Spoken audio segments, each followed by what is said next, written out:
Hello friends, स्वागत है आप सभी का मेरे YouTube channel smart study bye AK Sharma पर।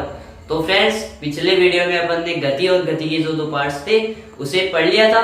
तो चलिए आज शुरू करते हैं अपना नेक्स्ट वीडियो। तो चलिए बिना टाइम वेस्ट किए स्टार्ट करते हैं आज की क्लास को। तो फ्रेंड्स, अपन ने कल दूरी और विस्थापन का जो डेफिनेशन था उसे देख लिया था। चलिए एक बात बता देता हूँ, यानी कि जो प्रारंभिक स्थिति और अंतिम स्थिति के बीच का जो वास्तविक पथ होता है उसकी लंबाई को हम क्या कहते हैं? दूरी कहते हैं। और विस्थापन क्या होता है? यानी प्रारंभिक स्थिति और अंतिम स्थिति के जो बीच का छोटा रास्ता है, सीधा रास्ता होता है, उस पथ की लंबाई को अपन क्या कहते हैं? विस्थापन कहते हैं। ठीक है, अब देखो एक कॉन्सेप्ट है, इसे समझना है। ये जो डिस्टेंस है वो हमेशा और हमेशा पॉजिटिव आती है। क्या ये दूरी है ना, वो हमेशा क्या आती है? पॉजिटिव आती है। और पॉजिटिव आती है मतलब इसमें दिशा नहीं दी जाती है। अगर डायरेक्शन दे दिया अगला तो इसमें नेगेटिव भी हो सकता है, क्योंकि दिशा उल्टी भी हो सकती है और सीधी भी हो सकती है। ठीक है, वो मैं आपको बाद में समझाऊंगा, पहले आप इस पर फोकस कीजिए। ठीक है, तो दूरी हमेशा और हमेशा पॉजिटिव ही आएगी। ठीक है, ये नेगेटिव नहीं आएगी। तो अब जो पॉजिटिव आती है ना, उसमें केवल और केवल हमें वैल्यू दी होती है। क्या? केवल और केवल वैल्यू, इसे कहते हैं परिमाण। क्या कहते हैं? परिमाण। परिणाम नहीं, परिणाम क्या होता है? रिजल्ट होता है, इसलिए इसका ध्यान रखना, ये परिमाण है। ठीक है, और जो विस्थापन होता है ना, यानी डिस्प्लेसमेंट, वो होता है पॉजिटिव, नेगेटिव और जीरो। ठीक है, जो जीरो होता है विस्थापन, तो वो कब होता है? कि कोई वस्तु है कहीं से भी जाकर गुजरे, कहीं से भी जाकर गुजरे, यानी कि इंडोनेशिया, पाकिस्तान, ऑस्ट्रेलिया, कहीं से भी होकर जाकर गुजरे, वो अपने घर तक आ जाए, वो अपने घर तक आ जाए, तो उसका विस्थापन क्या होता है? हमेशा जीरो होता है। अब देखो ये प्लस माइनस कब होगा? देखो ये कॉन्सेप्ट है, इसे समझो। ये कोई वस्तु है, क्या? ये कोई वस्तु है, बिल्कुल सीधे रास्ते से चल रही है, बिल्कुल सीधे रास्ते से चल रही है, मतलब इसमें दूरी मान सकते हैं 5 मीटर। ठीक है, दूरी क्या मान लिया? 5 मीटर। ठीक है, अब बताओ इसमें विस्थापन कितना होगा? जो सीधा रास्ता होता है यानी xi, ये हो गया। अपन ने कहां तक दूरी तय की? यहाँ तक। xf क्या हो गया? ये हो गया। ठीक है, तो जो बिल्कुल सीधा रास्ता होता है xi से xf तक, वो क्या होता है? विस्थापन होता है। तो ये दूरी और विस्थापन बराबर आएंगे। ठीक है, तो अपन क्या कह सकते हैं कि दूरी बराबर विस्थापन कब हो सकता है? ये बराबर, बताओ, दूरी और विस्थापन बराबर कब हो सकता है? केवल और केवल एक कंडीशन में। वो कंडीशन क्या है? कि वस्तु एक सरल रेखा में गति करे, वस्तु एक सीधी लाइन में गति करे, तो वहां दूरी और विस्थापन बराबर होते हैं। ठीक है, अब मैं आपको पूछूं कि दूरी ग्रेटर देन विस्थापन हो सकता है क्या? तो आपका क्या जवाब आएगा? चलिए, आपको नहीं पता है तो बता देते हैं। ठीक है, ये कोई वस्तु है, सीधी तरीके से सीधे पथ पर चल रही है। ठीक है, सीधे पथ पर, और इसने अपना डायरेक्शन चेंज कर दिया, इसने अपना डायरेक्शन चेंज कर दिया। इसे भी मान लीजिए 5 मीटर। ठीक है, अपना डायरेक्शन जैसे ही चेंज कर दिया, तो इसमें दूरी कितनी होगी? दिमाग खुद लगाइए। मैंने आपको ये बताया था कि दूरी में क्या होता है? हमेशा रास्ते वाइज चलना है, हमेशा जो वे वाइज चलना है। क्यों? क्योंकि अपन को दूरी जो है हमेशा डायरेक्शन के हिसाब से नहीं निकाली जाती। ठीक है, तो कैसे निकलेगी? 5 + 5 कितनी आ जाएगी? 10 मीटर। तो डिस्टेंस तो अपना क्या आ गया? 10 मीटर। अपन को जो A से C तक जाना है ये B मान लिया। ठीक है, तो अब इसमें विस्थापन कितना होगा? खुद दिमाग लगाइए। देखो xi से xf, ये क्या है? अपना xf है। ठीक है, तो जो xi से xf तक जो सीधा रास्ता होता है उसे हम क्या कहते हैं? विस्थापन कहते हैं। ठीक है, तो ये सीधा रास्ता हो गया। अब इसे पाइथागोरस प्रमेय से निकाल सकते हैं। ठीक है, ये कर्ण हो गया, ये क्या हो गया? आधार हो गया, ये क्या हो गया? लंब हो गया। ठीक है, निकाल लीजिए। 5 का स्क्वायर + 5 का स्क्वायर। ठीक है, ये आ गया। ठीक है, तो अब हम क्या कह सकते हैं? इस बात को सोचिए कि जो विस्थापन है, जो डिस्प्लेसमेंट है, वो डायरेक्शन पर डिपेंड करता है। ठीक है, जब वस्तु सीधी चल रही थी बिल्कुल, तो डायरेक्शन चेंज नहीं था, मतलब कि विस्थापन 5 था। ठीक है, अब इसने अगले ने डायरेक्शन चेंज कर दिया अपना, डायरेक्शन चेंज कर दिया तो विस्थापन बदल गया। तो अपन क्या कह सकते हैं कि विस्थापन डायरेक्शन पर डिपेंड करता है। ठीक है, अब देखो मैं आपको जो राशि है उनके बारे में बताता हूँ। देखो अदिश राशि, राशि दो प्रकार की होती है, एक होती है अदिश, दूसरी होती है सदिश। ठीक है, अदिश और सदिश। अदिश राशि वो होती है जिनमें केवल और केवल वैल्यू दी जाए, केवल और केवल वैल्यू। और वैल्यू अपन को पता है यहाँ किसकी आ रही है, दूरी की। ठीक है, दूरी की आ रही है, तो दूरी यहाँ क्या है, अदिश राशि है। क्या है, अदिश राशि है। देखो वेक्टर सदिश, सदिश राशि क्या हो जाएगी, सदिश राशि हो जाएगी जिसमें प्लस माइनस यानी कि डायरेक्शन भी दे अगला। ठीक है, डायरेक्शन भी दे और वैल्यू भी दे, डायरेक्शन भी दे अगला और वैल्यू भी दे, तो उसे अपन क्या कह देंगे, सदिश राशि। तो विस्थापन कौन सी राशि है, सदिश राशि है। ठीक है, देखो अपन एक न्यूमेरिकल करके बताते हैं जिससे आपको बहुत बढ़िया समझ में आएगा। चलिए न्यूमेरिकल करते हैं। देखिए देखिए ये देखो, ये कोई एक लाइन है। ठीक है, ये कोई एक लाइन है, इस पर हम मान लीजिए अपन ने पॉइंट मान लिए ए बी और ये सी। ठीक है, ये हो गया 0,0, ये मान लिया हमने 2, ये मान लिया 4। ठीक है, इधर माइनस।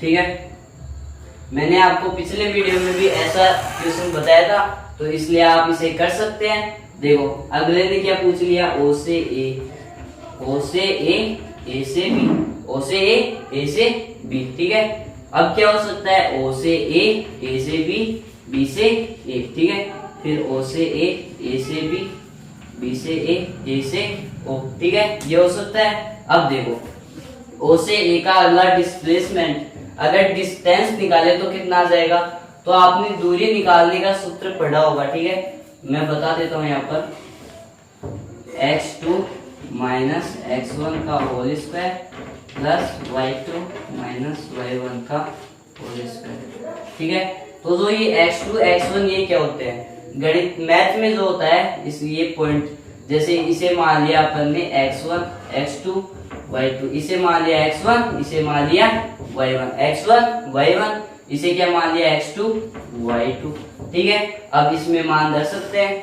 ठीक है, x2 का मान क्या है यहाँ पर 2 आ गया, माइनस ये क्या हो गया 0। ठीक है, ये हो गया प्लस ये क्या आ गया 0 माइनस 0। ठीक है, ये y2 माइनस y1 का आ गया अंडर। ठीक है, तो इसका निकालेंगे तो कितना आ जाएगा, ये आ जाएगा 2 का स्क्वायर 4, 4 का अंडर रूट क्या हो जाएगा 2।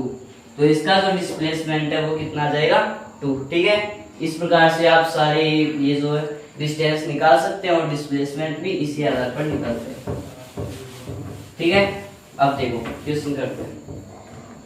देखो ओ से ए का डिस्टेंस क्या हो जाएगा, अभी अपन ने निकाला 2। ठीक है, अब डिस्प्लेसमेंट की बात करें, डिस्प्लेसमेंट क्या है, ओ से xi से xf ये है। ठीक है, तो इसका डिस्प्लेसमेंट क्या हो जाएगा, ये हो जाएगा। ठीक है, 2 आ गया। ठीक है, अब देखो ओ से ए से बी, यानी कि ओ से ए से बी, ओ से ए ये हो गया, मतलब 2 डिस्टेंस प्लस आ गया क्या आ गया ए से बी का डिस्टेंस भी क्या आ जाएगा 2 आ जाएगा। ठीक है, 2 आ गया, 2 निकाल के देख लीजिएगा आप। अब ये क्या हो जाएगा 4 हो जाएगा। ठीक है, टोटल 4 हो गया। अब देखो इसका डिस्प्लेसमेंट देखो ओ से बी, xi क्या हो गया o, फिर xf क्या हो गया b। ठीक है, तो o से b जो डायरेक्ट सीधा रास्ता होता है उसे क्या कहते हैं, विस्थापन कहते हैं। तो इसमें निकल के आ जाएगा क्या 4। अगर निकाल के देख सकते हैं अगर आपको नहीं आ रहा है। ठीक है, कोई डरने वाली बात नहीं है। ओके, 4 आ गया। ठीक है, ये आ गया o से a से b से, तो o से a से b से, तो o से a का डिस्टेंस क्या आ गया 2 आ गया। इसमें क्या आ गया, इसका डिस्टेंस क्या आ गया 2 आ गया, और इसका डिस्टेंस क्या आ गया 2 आ गया। ठीक है, ये क्या हो जाएगा टोटल 6 हो जाएगा। ठीक है, अब देखो जो डिस्प्लेसमेंट है वो कैसे निकलेगा, तो O से A, देखो ये O क्या है xi है, और जो A है वो क्या है, एक्स एफ है, मतलब कि यहाँ से यहाँ तक, ठीक है, यहाँ से यहाँ तक। तो एक्स आई से एक्स एफ, तो इसकी जो डिस्टेंस निकाला था अपन ने वो क्या था, 2 था, ठीक है, 2 आ गया, ठीक है। देखो मिटा रहा हूं मैं,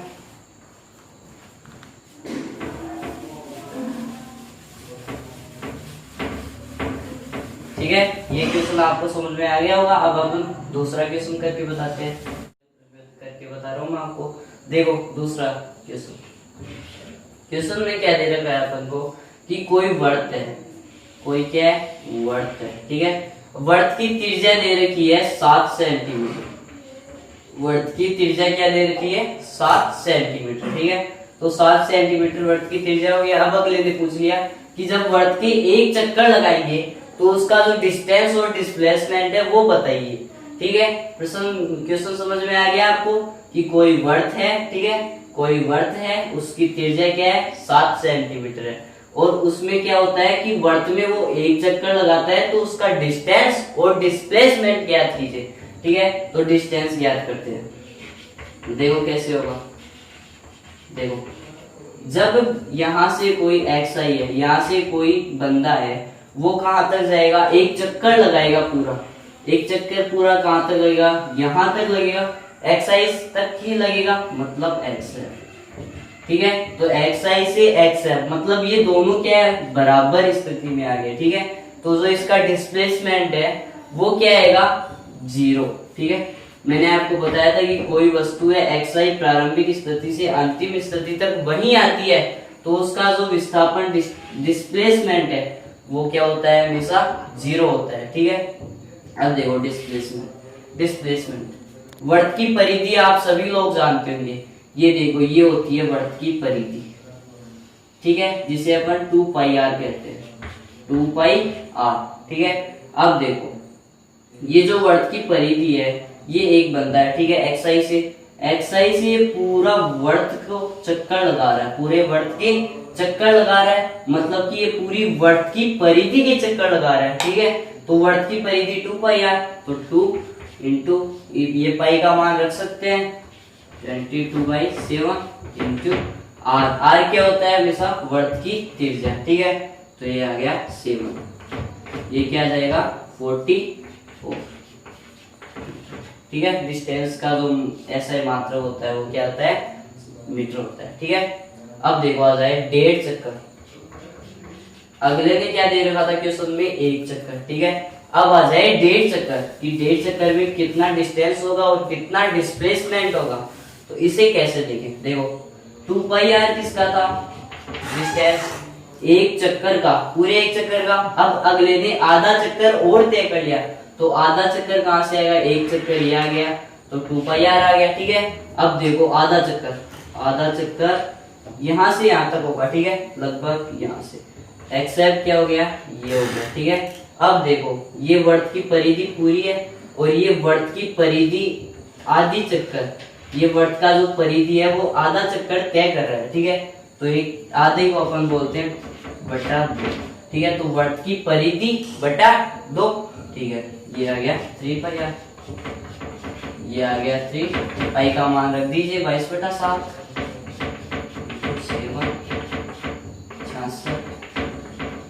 ठीक है, ये आ गया। अब देखो डिस्प्लेसमेंट, डिस्प्लेसमेंट कैसे निकलता है, एक्स आई से एक्स एफ की सीधी दूरी। अब आपको पता होगा कि ये क्या होता है, वर्त का व्यास होता है, तो वर्त के व्यास को अपन 2r लिखते हैं, ठीक है। 2r मतलब त्रिज्या का दुगना क्या होता है, व्यास होता है, ठीक है। तो ये आ गया 2 × 7, ये आ गया 44, ये 14 मीटर आ गया, ये क्या आ गया, डिस्प्लेसमेंट आ गया, ठीक है फ्रेंड्स। आई होप कि ये दो न्यूमेरिकल से ये आपको समझ में आ गए होंगे, ठीक है। जो अपन नेक्स्ट वीडियो बना रहे हैं वो कल तक आ जाएगा, इसलिए तब तक गुड बाय।